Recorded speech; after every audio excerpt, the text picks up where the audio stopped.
आज हम पढ़ने जा रहे हैं आईसीएसई की जो पुस्तक है साहित्य सागर, उसका पाठ भीड़ में खोया आदमी। यह चैप्टर आपको लाइन बाय लाइन एक्सप्लेन किया जाएगा। तो हम शुरू करते हैं। ये जो निबंध है लीलाधर शर्मा पर्वतीय जी ने लिखा है। प्रस्तुत निबंध जनसंख्या वृद्धि, पॉपुलेशन ग्रोथ और पर्यावरण प्रदूषण, जो हमारा इन्वायरमेंट पोल्यूट हो रहा है, उसको ध्यान में रखकर लिखा गया है। मनुष्य यदि जनसंख्या वृद्धि, पॉपुलेशन ग्रोथ पर नियंत्रण, कंट्रोल नहीं लगाएंगे तो वह दिन दूर नहीं जब हम सभी स्वयं इस भीड़ में और इससे उत्पन्न समस्याओं में पूरी तरह खो जाएंगे। इस कथा प्रसंग में उठाई गई समस्याएं समाधान की ओर अग्रसर करती हैं। हमें जो समस्या उठाई है लीलाधर शर्मा पर्वतीय जी ने, उन्होंने उसके लिए सोल्यूशन भी दिया है कि हम कैसे उसको कंट्रोल कर सकते हैं। पहले उन्होंने हमें समस्या बताई है। यह विषय हमारे देश की खुशहाली, प्रॉस्पेरिटी और भविष्य, फ्यूचर के लिए आवश्यक और महत्वपूर्ण, इम्पॉर्टेंट है।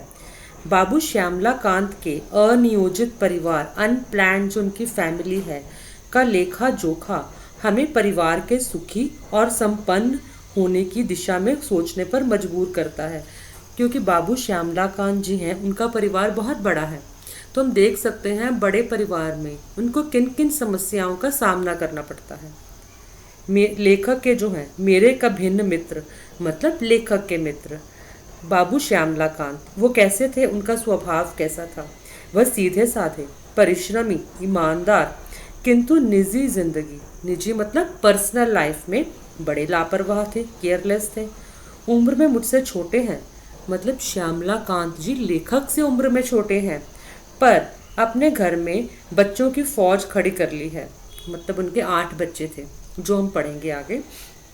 पिछली गर्मियों में मुझे उनकी लड़की के विवाह में सम्मिलित होने के लिए हरिद्वार जाना था, तो लेखक हरिद्वार जा रहे थे। लेखक कहाँ जा रहे थे आपसे पूछा जा सकता है, आपको ये भी लर्न करना है। लेखक हरिद्वार जा रहे थे श्यामला कांत जी की बड़ी बेटी की शादी में सम्मिलित होने के लिए। 15 दिन पहले आरक्षण मतलब रिजर्वेशन उन्होंने करवाया। स्टेशन पर गया तो वहाँ पहले से ही लोगों की लंबी कतार खड़ी थी। 15 दिन पहले उन्होंने टिकट रिजर्व करवाई, बट फिर भी क्या देखते हैं, इतनी भीड़ है रेलवे स्टेशन पर। घंटों प्रतीक्षा के बाद मेरी बारी आई तो पता चला कि किसी भी गाड़ी में स्थान खाली नहीं है। जाना आवश्यक था, इसलिए मुझे बिना आरक्षण के ही निकलना पड़ा। अब उनको जाना ज़रूरी है, शादी है, तो बिना टिकट रिजर्वेशन के ही चले गए बेचारे। जब गाड़ी आई तो क्या देखता हूँ कि उसके अंदर तिल रखने को भी जगह नहीं। तिल रखने को भी जगह नहीं, ये मुहावरा है, मतलब बिल्कुल भी जगह नहीं थी उसमें। और प्लेटफॉर्म पर चढ़ने वालों की भीड़ ज़बरदस्त धक्कम धक्का करने में लगी है। मतलब एक दूसरे को पुश कर रहे हैं, पुल कर रहे हैं, जैसे भीड़ में होता है। सब चाहते हैं कि फटाफट वो ट्रेन में चढ़ जाए। मेरे पास सामान बहुत कम था, लेखक के पास सामान कम था, फिर भी कुली की सहायता लेनी पड़ी। यदि उसने खिड़की से मुझे भीतर न धकेला होता तो गाड़ी छूट जाती। कुली ने उनको धक्का मार के ट्रेन में चढ़ाया। लक्सर में मुझे गाड़ी बदलनी थी, किसी तरह खिड़की से बाहर कूदा, वो भी खिड़की से जंप लगा के बेचारे बाहर आए हैं। तो क्या देखते हैं, पूरी ट्रेन की छत यात्रियों से पटी पड़ी है। मतलब जो यात्री हैं वो ट्रेन की छत पर भी चढ़े हुए हैं। सोचता हूँ अपने प्राणों को भीषण, भीषण का अर्थ होता है टेरिबल, संकट में डालकर ट्रेन की छत पर यात्रा करने के लिए लोग क्यों मजबूर हुए। मतलब ट्रेन के अंदर बैठ के जाएं वो तो समझ में आता है, ट्रेन की छत पर, और ट्रेन इतना तेज़ चलती है तो ये तो रिस्की है ना। तो लेखक इस बात को सोचने के लिए मजबूर हो गए हैं कि यात्रियों को क्या ज़रूरत आ गई कि वो ट्रेन की छत पर बैठे हैं। इन लोगों को रेल के नियम जो कानून है, व्यवस्था है और अनुशासन, डिसिप्लिन का ध्यान क्यों नहीं है।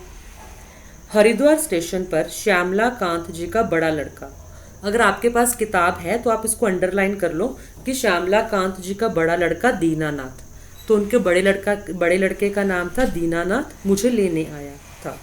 उसने पढ़ाई पूरी किए 2 वर्ष हो गए, तभी से नौकरी की तलाश में भटक रहा है। मैंने पूछा, अब तो जगह जगह रोजगार कार्यालय, एम्प्लॉयमेंट जो ऑफिस होते हैं जहाँ पर लोग जाकर अपना नाम लिखाते हैं जॉब के लिए, वो भी खुल गए हैं, उनकी सहायता क्यों नहीं लेते? कहने लगा, चाचा जी वहाँ भी गया था। पूरे दिन लाइन में खड़ा रहने पर भी मेरी बारी आई तो अफसर बोला, भाई नाम तो तुम्हारा लिख लेता हूँ, पर जल्दी नौकरी पाने की कोई आशा मत करना। तुम्हारी योग्यता के हजारों व्यक्ति पहले से ही इस कार्यालय में नाम दर्ज करा चुके हैं। अब वो कहते हैं कि ठीक है, मैं तुम्हारा नाम लिख लेता हूँ, पर ये मत सोचो कि तुम्हारा नंबर आ जाएगा, क्योंकि तुम्हारे जैसे तो और भी लोग हैं, मतलब तुम्हारी ही जितनी क्वालिफिकेशन है उनकी, पर उनको भी नौकरी अभी तक नहीं मिली। मैं सोचने लगा, जब तक छोटे शहर का यह हाल है तो बड़े शहरों में बेरोजगारों की कितनी भीड़ भटक रही होगी। घर पहुंचा तो छोटे से मकान में सामान की ठूसम ठास, मतलब घर छोटा है और उसमें इतना सारा सामान रखा हुआ है और बच्चों की भीड़ देखकर मेरा दम घुटने लगा। वो बेचारे परेशान हो गए, सांस भी नहीं ले पा रहे थे लेखक, क्योंकि घर में सामान ही इतना ज़्यादा था और इतना छोटा घर, और इतने छोटे घर में रहने वाले लोग 10। श्यामला कांत जी के 8 बच्चे और एक पति पत्नी दोनों। मैंने श्यामला बाबू से पूछा, क्या तुम्हारे पास यही 2 कमरे हैं? वे बोले, क्या करूं मित्र, 2 वर्ष पहले इस शहर में आया था, तभी से मकान की तलाश में भटक रहा हूँ। शहर में चक्कर काट काट कर जूते घिस गए, मतलब उन्हें इतना स्ट्रगल करना पड़ा सिर्फ एक मकान ढूंढने के लिए। निराश होकर जब थक गया तब साल भर बाद मकान के नाम पर सिर छिपाने के लिए गली के अंदर यह छत मिली है। शहर पहले की तुलना में कई गुना फैल चुका है, दूर दूर तक नई कॉलोनी बन गई है, फिर भी मेरी तरह न जाने कितने लोग मकानों के लिए भटक रहे हैं। हमारे देश में बढ़ती हुई आबादी का ही यह दुष्परिणाम है। जनसंख्या बढ़ रही है, मकान और खादानें घट रहे हैं, मतलब ये पॉपुलेशन इतनी बढ़ रही है, लोगों के रहने के लिए जगह ही नहीं है, और जितने लोग होंगे उतना अनाज भी चाहिए, सब कुछ चाहिए, रहने के लिए जगह, अनाज, कपड़े, सब कुछ, सब फैसिलिटीज़ चाहिए। उसी समय श्यामला जी की पत्नी जलपान लेकर आई। उनके पीछे उनकी 3 छोटी लड़कियां और पल्ला पकड़े 2 छोटे लड़के। मैं उनकी दुर्बल काया मतलब उनका शरीर, बेचारी इतनी कमज़ोर थी, और पीला चेहरा देखकर स्तब्ध रह गया। बेचारे हैरान हो गए कि क्या, मतलब इतनी बेचारी कमज़ोर लग रही थी। मैंने पूछा, कब से अस्वस्थ हैं? तो क्या बोलती हैं वो, डॉक्टर को दिखाकर इलाज नहीं करा रही हैं क्या? वे फीकी मुस्कान मुस्कुराकर बोली, भाई साहब, इतने बड़े परिवार में हर रोज़ कोई न कोई बीमार रहता ही है। डॉक्टर को दिखाने अस्पताल गई थी, पर अस्पतालों में आजकल रोगी और उसके संबंधी मधुमक्खी के छत्ते की तरह डॉक्टर को घेरे रहते हैं, वह भी अच्छी तरह किस किस को देखे। आजकल तो ऐसा लगता है मानो पूरा शहर ही अस्पताल में उमड़ आया है। समझ में नहीं आता ऐसी भीड़ क्यों है। अब वो बेचारी क्या बोलते हैं कि और देखो, हम कहीं भी जाते हैं आजकल सब जगह भीड़ मिलती है, चाहे हम हॉस्पिटल चले जाएं या रेलवे स्टेशन चले जाएं, इवन मॉल में भी चले जाओ आप लोग, सब जगह इतनी भीड़ है। मतलब आप शॉपिंग करने जाओ, आपको एक शॉप पर इतनी सारी भीड़ मिल जाएगी। तो उसका भी यही हाल था। डॉक्टर के पास गई, डॉक्टर भी उनको ठीक से नहीं देख पाया, क्योंकि डॉक्टर के पास ऑलरेडी पेशेंट और उनके रिलेटिव्स थे। अब यही देखिए ना, मेरी तबीयत भी ढीली ही रहती है, मतलब बेचारे बीमार ही रहती हैं। सोचा था विवाह के कपड़े दर्जी से सिलवा लूँगी, दर्जी मतलब टेलर। बड़े बेटे को दर्जी के यहाँ भेजा, लेकिन वह जिस किसी भी दुकान पर गया, हर दर्जी ने पहले से सिलने आए कपड़ों का ढेर दिखाकर अपनी मजबूरी जाहिर कर दी। पहले ग्राहक का स्वागत होता था, अब उसे भी चिरोरी सी करनी पड़ती है। देखो, पहले अगर कोई कस्टमर आता था तो लोग, अगर शॉप खोलते हैं लोग, मतलब कस्टमर आ रहा है तो लोग उसका वेलकम करते थे, ठीक है हम आपका काम करेंगे। पर अब क्या हो रहा है, टेलर के पास भी इतने कपड़े हैं बेचारे पास सिलने के लिए, तो उसने बोला कि देखो मेरे पास ऑलरेडी इतना ढेर लगा हुआ है। दुकानें पहले से कहीं अधिक खुल गई हैं, मतलब टेलर की दुकान भी अब एक नहीं है, बहुत सारी हैं, लेकिन ग्राहकों की बढ़ती हुई भीड़ के लिए वे भी कम पड़ रही हैं। तभी बाहर से दूसरे बेटे सुमंत का हारा थका झुंझलाया स्वर सुनाई दिया। तो बच्चों, हमने पहले पढ़ा था बड़ा बेटा दीनानाथ, दूसरा बेटा सुमंत, 2 छोटे लड़के। एक बड़ी लड़की जिसकी शादी के लिए वो गए थे, 3 छोटी लड़कियां। तो कुल मिलाकर श्यामलाकांत बाबूजी के 8 बच्चे, जो आपको याद रखने 8 बच्चे। 2 बच्चों के नाम दिए गए हैं। बड़े बेटे का नाम दीनानाथ, छोटे बेटे का सुमंत। तो बोला, माँ जल्दी से 1 कप चाय बना दो, आज पूरा दिन राशन की दुकान पर लग गया। राशन की दुकान होती है ग्रॉसरी शॉप। इतनी भीड़ थी कि लाइन खत्म होने को नहीं आती थी, फिर भी पूरा सामान नहीं मिल पाया। मैं सोचने लगा, आखिर इन सबका कारण क्या है। मोहल्ले मोहल्ले दुकानें हैं, मकान पहले से कहीं अधिक बन गए और बनते जाते हैं। रोजगार के अनेक रास्ते निकल आए हैं। रेलगाड़ियों और बसों की संख्या पहले से कहीं अधिक बढ़ गई है। चिकित्सा सुविधाएं, जो मेडिकल फैसिलिटीज़ हैं, उनका विस्तार हुआ है। फिर भी लोगों की आवश्यकताएं पूरी नहीं हो पा रही। जहां देखिए भीड़ ही भीड़ है। यह भीड़ क्यों बढ़ती जाती है? क्या आदमी स्वयं इसके लिए उत्तरदायी है? नहीं है, रिस्पॉन्सिबल नहीं है। देखो, सब जगह उनको भीड़ मिल रही, सब जगह जहाँ भी जाते हैं। रेलवे स्टेशन पर भीड़, जो रोजगार कार्यालय में भीड़, और हॉस्पिटल में भीड़, इवन टेलर शॉप में भीड़, फिर राशन की दुकान में भीड़। तो इन सब का कारण क्या? बोलते दुकानें कई खुल गई हैं, सब कुछ है, रेलगाड़ियां भी कितनी हैं, उनकी संख्या भी बढ़ गई है, बसों की संख्या भी, फिर भी भीड़ कम होने का नाम नहीं ले रही। घर में बच्चों की भीड़ है। यह भीड़ भले ही हमें अच्छी लगती हो, लेकिन जब तक बच्चों के पालन पोषण की, रहन सहन की, शिक्षा दीक्षा की पूरी सुव्यवस्था न हो, यह भीड़ दुखदाई बन जाती है। मतलब हर जगह भीड़ है, इतनी भीड़। तो घर में अगर 1 बच्चा हो या 2 बच्चे हों, उनका पालन पोषण करना, और कहीं 8 बच्चों का, कितना डिफरेंस है दोनों में। अस्पताल में भीड़ क्यों है? क्या यह भीड़ किसी को सुहाती है? क्या किसी को अच्छा लगता है? क्या कोई स्वेच्छा से अस्वस्थ होता है?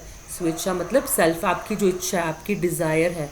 क्या कोई इच्छा से तो कोई बीमार नहीं ना होता? बीमार तो कोई कभी भी हो सकता है। नहीं, स्वयं कोई बीमार नहीं होना चाहता। बीमारी, कुपोषण, मैलन्यूट्रिशन, गंदे और संकीर्ण मकानों, नैरो जो हाउसेस हैं, के दूषित वातावरण से होती है। यदि सीमित परिवार हो, स्वच्छ जलवायु हो, क्लाइमेट अच्छा हो, खाने के लिए भरपूर भोजन सामग्री, मतलब अच्छा खाना हो, फल जो हम खाते हैं, सब्जियां, तो बीमारी से बचा जा सकता है। रेल बस में भीड़ का कारण भी बढ़ती हुई जनसंख्या ही है। जो यह जनसंख्या लगातार बढ़ रही है, वही कारण है कि रेल में भी भीड़ है, बस में भी भीड़ है। देश के अनुशासन पर दुष्प्रभाव पड़ता है। सड़क पर दुर्घटनाएं होती हैं, दुर्घटनाएं एक्सीडेंट्स होते हैं। सार्वजनिक स्थानों, पब्लिक प्लेसेस पर नियम और व्यवस्था का पालन नहीं होता। जिस काम के लिए आदमी दफ्तर, कचहरी, कोर्ट, अस्पताल, हॉस्पिटल, स्टेशन आदि स्थानों पर जाता है, समय, शक्ति और धन व्यय करके भी वह कार्य सिद्ध नहीं कर पाता। केवल हम हॉस्पिटल में जाते हैं डॉक्टर से चेकअप कराने के लिए, पर एक डॉक्टर के पास ऑलरेडी इतने सारे पेशेंट हैं, हम इतनी फीस भी भरते हैं, बट फिर भी डॉक्टर हमें 2-3 मिनट देखकर भेज देता है बाहर, क्योंकि उसके पास भी इतने सारे पेशेंट हैं, उनको सबको देखना है। हम पैसा खर्च करके भी ठीक से अपना इलाज नहीं करवा पाते। वह स्वयं भीड़ में खो जाता है। भीड़ में खोया आदमी शायद यह तो समझ ही जाता है कि यह बढ़ती हुई जनसंख्या का परिणाम है, उसी का रिजल्ट है। मुझे अपने मित्र श्यामलाकांत को अब इस भीड़ का रहस्य बताने की आवश्यकता नहीं है। मतलब अब श्यामलाकांत बाबूजी की जो समस्याएं हैं, उनके पास घर नहीं है, छोटा घर है, उनको घर नहीं मिला, उनकी पत्नी बीमार रहती है, बेटे के पास नौकरी नहीं है। तो अब लेखक ये अपने बाद मित्र को यह समझाना नहीं चाहते, क्योंकि श्यामलाकांत बाबू ही खुद रिस्पॉन्सिबल हैं एक तरीके से। श्यामलाकांत बाबू जैसे लोग ही भीड़ को बढ़ाने के लिए रिस्पॉन्सिबल हैं, क्योंकि वे स्वयं इस विपदा को झेल रहे हैं। इस विपदा, जो त्रासदी, जो प्रॉब्लम जितनी वो फेस कर रहे हैं। ऐसा लगता है कि यदि समय रहते हमारा देश अब भी नहीं चेता और श्यामलाकांत बाबू की तरह परिवार बढ़ाता गया, तो वह दिन दूर नहीं जब वह स्वयं इस भीड़ में और इससे पैदा होने वाली समस्याओं में पूरी तरह खो जाएगा। तो समय रहते हमें अपने देश को इस भीड़ की समस्या से बचाना है, और सबको सोचना चाहिए कि इस भीड़ की समस्या को कैसे कम किया जा सकता है। एक परिवार में 2 या बच्चे हुए होने चाहिए, पॉपुलेशन कंट्रोल करनी चाहिए। तो उम्मीद है आपको यह पाठ समझ में आया होगा। अगर आपको पाठ अच्छा लगा हो तो प्लीज़ चैनल को लाइक कीजिए और सब्सक्राइब कीजिए और बेल आइकन को ज़रूर दबा दीजिए। धन्यवाद। और अगर आप चाहते हो कि आपको और ऐसे वीडियो मिले तो आप मुझे कमेंट में लिखकर बता भी सकते हो। धन्यवाद।